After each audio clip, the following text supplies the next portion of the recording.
Hello mga ka-DIY, si Gerbaltronics nagbabalik muli. Mayroon tayong isang starter ng FG16 PG1 galing sa motor natin at ating titingnan ang problema sa loob kasi hindi na siya tumitigil sa kakaikot. Lagi na lang siyang umaandar na nag-i-start mag-isa kahit na hindi na pinipindot ang post start.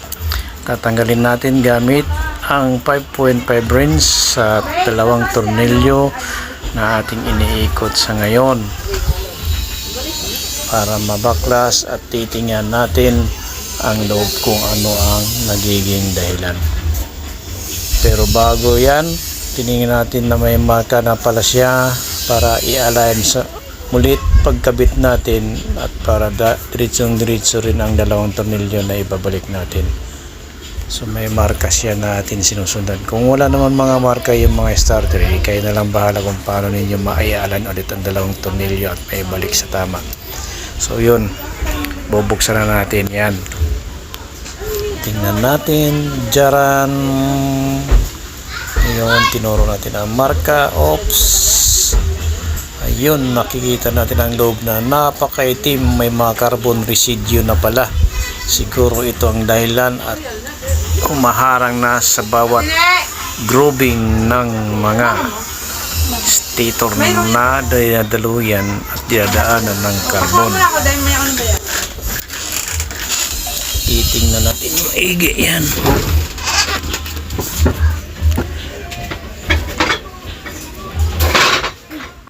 Ayun, at tinigil natin pansamantala ang audio natin. Titingnan natin ang mga carbon.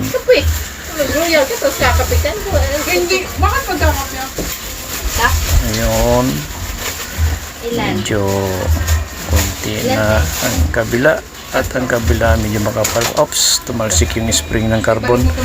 Kaya natin hindi mawawala yan, manispis kasi ibabalik din natin yan. Hindi nagagana ang carbon sa movement niya now forward. Okay, ayun, natanggal, nahulog ulit ng isang carbon. Nakikita naman yung spring pala. Ayun, nakikita na may tama ang carbon. Manipis na, isa medyo makapal pero kailangan pa rin natin palitan ng sabayan. Pares ang ipapalit natin. O ayan, papakita natin kung ano ang carbon residue na sinasabi natin. Tak-tak natin. O ayan, may nakita kayong bumabagsak. Kukuha lang tayo ng tools na yung ginamit natin pagbaklas. Tik-tikin natin para mahulog yung iba pa. O ayun, yung mga residue na yan, talagang carbon na yan. Magandaan lang sa pagtik-tik kasi baka mabasag at masira ng tuluyan yung starter natin. Yan ay alay lang natin ginagawa yan, pagkapagkita lang natin kung ano yung mga carbon residue. Ang magandang gagamitin dyan panglinis ay carbon brush, ay paint brush na maliit para maisungkit natin, tapos hugasan natin ng gasolina para malinis talaga ang looban yan. Babalikan natin to pagka nakakuha na tayo ng dalawang carbon pamalit yan. I-video din natin kung paano natin pamalitan yan at ibalik hanggang sa i-testing natin kung gumagana pa ba siya o mag-i-start pa ba siya.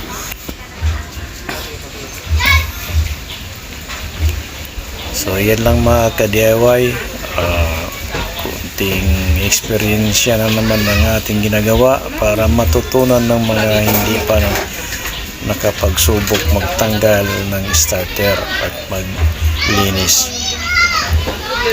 Malaman natin kung gagana pa yan pag napalitan natin ng bagong carbon. Yung ginadaanan niyang carbon, nagkadikit-dikit na yan dahil may mga carbon residue, baka dyan nagka-ground na. Kaya hindi na siya tumitigil, umihinto sa pag-ikot. Lagi na lang naka-start kahit na hindi na natin pinupush start.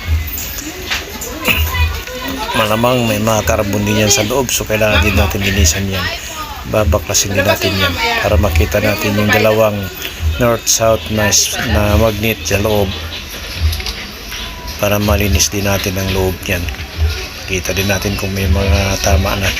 O ayun, may mga carbon pa din siya. Kunti lang pero mas may gina rin malinis talaga yan. Ayan o, isinusungkit natin, nahuhulog din mga carbon kung papansinin nyo. Yan o. Ipo na. Kaya kailangan talaga marunong tayong maglinis ng ating starter para hindi tayo maabriya habang nanakbo sa kalsada mga ka-rides. Ayan o. Huwag lang mag-alala. Pagka nakakuha tayo ng pamalit na dalawang carbon dyan, videohan natin para mapanood ng mga iba din na matutong mag-DIY sa kanilang sariling mga motor. That's all mga ka-rides sa muling video natin gaganapin at gagawin para dito. Maraming salamat sa inyong panunood. Bye-bye. Ay, tama na. Tama na.